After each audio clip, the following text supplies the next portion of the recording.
Lamentablemente también sufrió los embates de este doble terremoto que se registró el pasado 24 de junio. Pero La Guaira ha dejado historias, historias de amor, de familia, y a mi lado se encuentra Luis Sardiña, quien dio todo para lograr rescatar de los escombros a su familia con vida. Lastimosamente solo pudo salvar a su hermano. 4 miembros de la familia y amistades también perdieron la vida. Pero Luis, quiero que me cuentes un poco cómo fue ese proceso, qué te movía durante esas horas de agonía que viviste. Bueno, el proceso inicialmente, como todos en La Guaira, fue de no saber lo que estaba pasando. En los primeros minutos yo me encontraba a 2 cuadras de Residencias del Molino, que era donde estaba parte de mi familia. En el momento del temblor, bueno, todo se estremeció, estábamos en una casa, logramos salir al área de la terraza de los campos de golf en Caribe, y en el momento todo se veía muy gris. O sea, todo era el humo, el polvo de los escombros. Los primeros 10, 15 minutos no entendíamos lo que estaba pasando. Entendíamos que había sido fuerte, pero como te digo, no sabíamos la magnitud. Después de pasar unos 10, 15 minutos, cuando se empieza a despejar el cielo, es donde uno ve realmente la magnitud, empieza a ver a los alrededores y ves edificios que ya no existían. Entonces, cuando empiezas a subir la mirada y ves, ya va, ese edificio se cayó, y al lado también, y el otro lado también. Entonces esos primeros 10, 15 minutos súper angustiantes. En ese momento accedo a la terraza de un vecino y logro ver hacia los lados donde estaban nuestros edificios, ahí en Avenida Circunvalación, en Caribe, y veo desde ese punto que no veía el edificio, que se veía. Ahí mismo me entró la angustia, corrí acompañado de mi suegro hacia las afueras de la residencia. ¿Qué te motivó para buscar a rescatar a tu hermano en ese momento?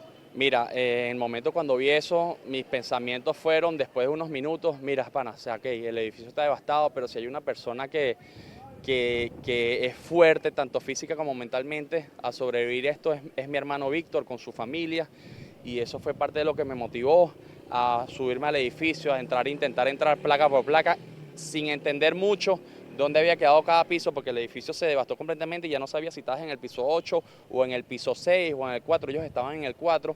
En esos momentos estaban en una reunión familiar. Estaba mi hermano Víctor, que sobrevivió, estaba su esposa Bárbara, su hija Lucía, estaba mi cuñada Dayerlin y 2 muy grandes amigos que son Mario Alexidel con su bebé. Las primeras horas de mucha angustia, no dábamos con señales de vida. Eso fue más o menos a las 6:30 cuando yo llegué a la residencia. El primer contacto lo logramos hacer a las 2:30, 3 de la mañana, que dimos con las señales de vida, que Víctor pegó un grito, y duramos como unos 30 minutos, una hora, dando eso, como que ese feedback de que Víctor, él gritaba, pero después él dice que nunca nos escuchó, pero siempre estuvo gritando. Vamos, Víctor, que vamos a salir, brother. Vamos. Tranquilo, tranquilo, mi pana. Después de las 3, 4 de la mañana hasta el día siguiente, 2 de la tarde, no dimos con señales de vida, hasta que, bueno, seguíamos igual buscando la manera de entrar al apartamento, y una de las personas que estaba con nosotros, que era el tío de mi cuñada, que lamentablemente también falleció, escuchó el grito de Víctor y nuevamente nos reactivamos con la búsqueda incansablemente de llegar al sitio donde estaban ellos. Víctor, ¿cómo nos sentimos? Bien, ya vamos para allá. Ya estamos aquí. ¿Qué fue lo primero que hicieron cuando viste a tu hermano con vida, que lo lograste sacar de los escombros? ¿Y cuál es su estado de salud actual? Mira, lo primero que dimos cuando él se volvió a comunicar nos volvió, ¿sabes?, esa esperanza en el cuerpo de, mira, está Víctor con vida, puede haber alguien más.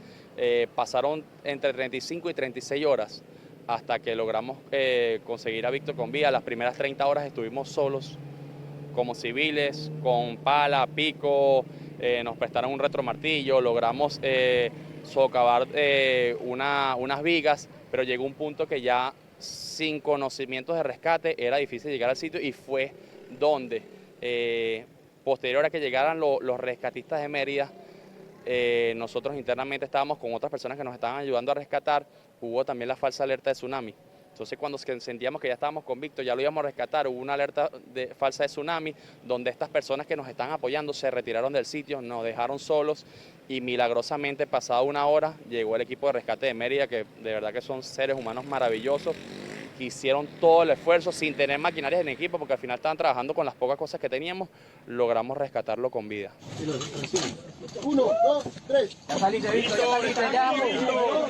Háblale, mira. ¡Vamos, Víctor! ¡Bien!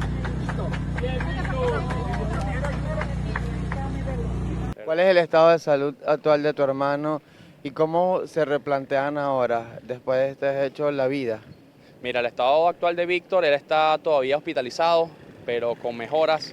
Él, bueno, en medio de esta tragedia, tuvieron que operarlo de los tendones, tiene una fisura en el cráneo, tuvo una fractura en la nariz y muchas heridas. Él ya tiene 2 semanas hospitalizado, le deberían de dar de alta en los próximos días. También la recuperación ha sido un poco lenta porque entre todas sus heridas se le formó una necrosis que lo han tenido que intervenir en 2 oportunidades y tienen que intervenirlo una vez más antes de darla de alta. Pero bueno, él tiene mucha fortaleza mental dentro de toda esta catástrofe y todo lo que hemos perdido. Es imposible estar bien, pero bueno, está poniendo de su parte, así como estamos poniendo nosotros para salir adelante y bueno. En esta tragedia perdí a mis mayores seres queridos. Perdí a mi esposa Bárbara Vivas, a mi hija Lucía Sardiña. También perdí a mi cuñada Ayerlin y a mis amigos Mario y Alexibel, con su hijo Franco.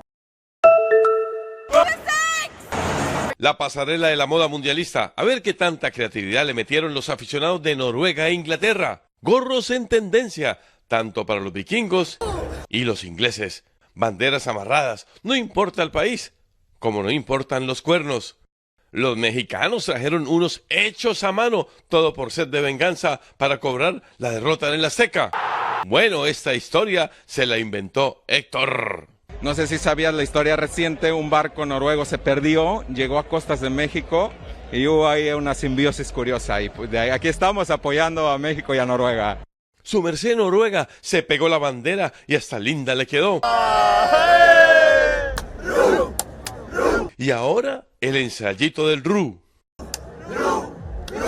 Con colombiana a bordo que remó a la par con los entusiastas hinchas escandinavos que tienen su propio trencito.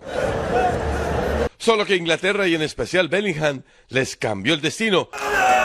Vuelven a casa, mientras en Atlanta, ingleses y argentinos darán la vida por llegar a la final. Inglaterra-Argentina es como el folclor de la Copa del Mundo. Estaremos allí y estaremos listos. Noruega se va a casa y con ellos unos hinchas muy orgullosos. Estoy muy orgulloso de los chicos. No importa si la decisión en el campo es gol o no, llegamos muy lejos. Noruega a casa, Inglaterra a Atlanta para medirse con Argentina.